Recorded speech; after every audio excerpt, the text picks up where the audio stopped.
customary, in fact required of the priest then, or a preacher, to make comments to elucidate the gospel. So I'm sorry they make me do this. Inflict this on you. One quick thing too before we get going. You'll notice that we have something we rarely have, a color cover on our bulletin. Isn't that extravagant? During Lent? Yes. But why? Because it's such an important symbol. The rainbow, such a critical symbol. I'll talk about that a little bit. But you can't hardly do a rainbow in black and white, can you? No. Also, remember that Sundays during Lent are feast days, right? So whatever you're giving up for Lent, participate on Sunday. It's a feast day.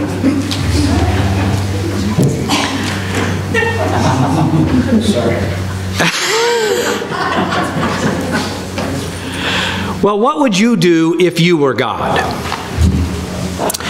What choice did God have? What choice does God have to deal with us? It seems to me that we box God in at every turn, leaving God fewer and fewer choices, like a rebellious child or an alcoholic boyfriend. Every time they mess up or disappoint you, you make an exception and you say to yourself, well, I'm going to let it go this time, but never again, right? I'll go this far, but doggone it, I'm not going any farther. Every time God has drawn a line in the sand, we cross it and we just dare God to do something about it. What in the world was God supposed to do? God called the human race out of chaos and void, and you'd think we would be thankful for that. But like a rebellious or addictive person, we as a people simply refuse to think anything is our fault. Right? I was neglected, they say. I'm not hurting anyone but myself, we say. You don't love me enough. It's my life. Leave me alone. Right? Let me live it. The odd thing is that rather than being grateful for being called out of the chaos and void, we as a people seem absolutely hell-bent on doing whatever we can to return to it. What would you do if you were God? The problem, of course, is sin. It's always been sin. Not so much individual sin as the sins of a people, a whole earth full of people. People, as Genesis chapter 1 tells us, who were created from nothing and given everything, who start out by doing the single thing they were not supposed to do. Right? Don't eat the tree, the fruit from the tree, that's all. What do they do? What do we do? Doesn't that sound familiar? Anybody here have kids? Or a husband? But God didn't wipe them out when they did it at this time. He just banished them from the garden and punished them. And then things go along pretty good until, we fail again. We fall into our sinful nature. Sin continues to happen. And sooner or long, God can't take it anymore. It took 6 chapters, but he reaches that point. God does. In chapter 6, we hear, now the earth was corrupt in God's sight, and the earth was filled with violence.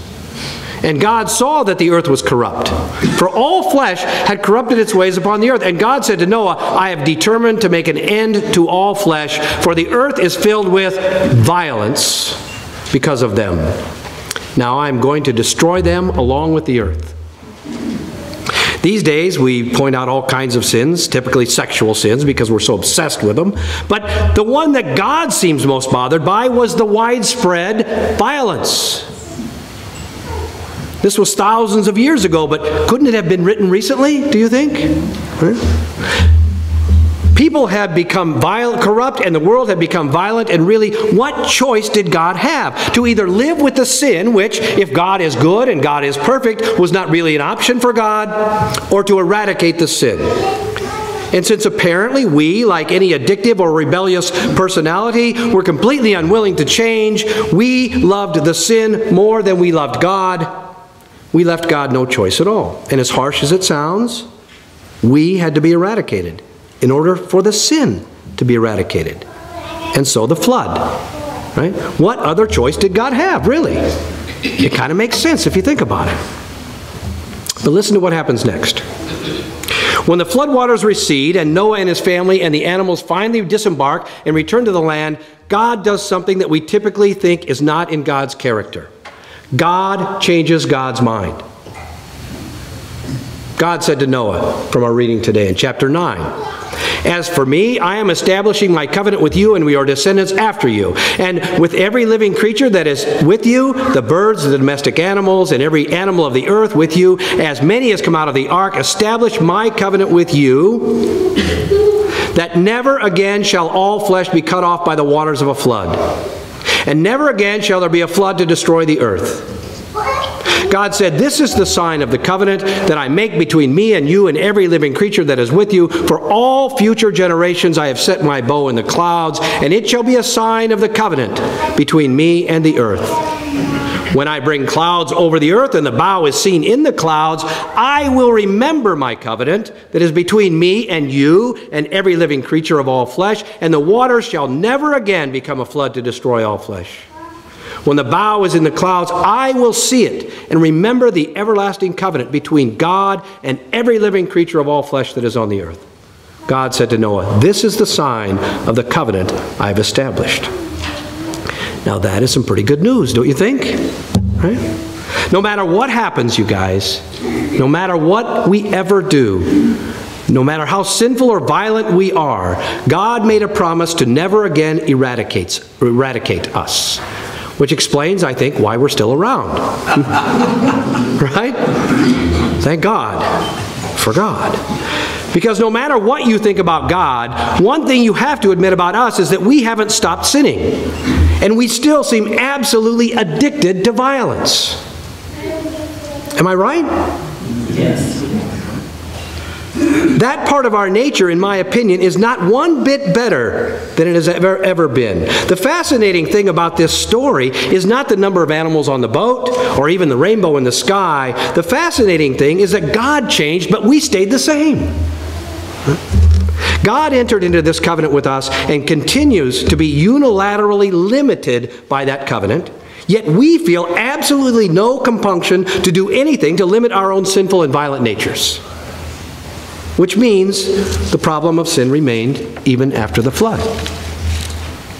God deciding not to wipe us out again didn't fix that problem, and we just can't seem to get out of our own way in the world.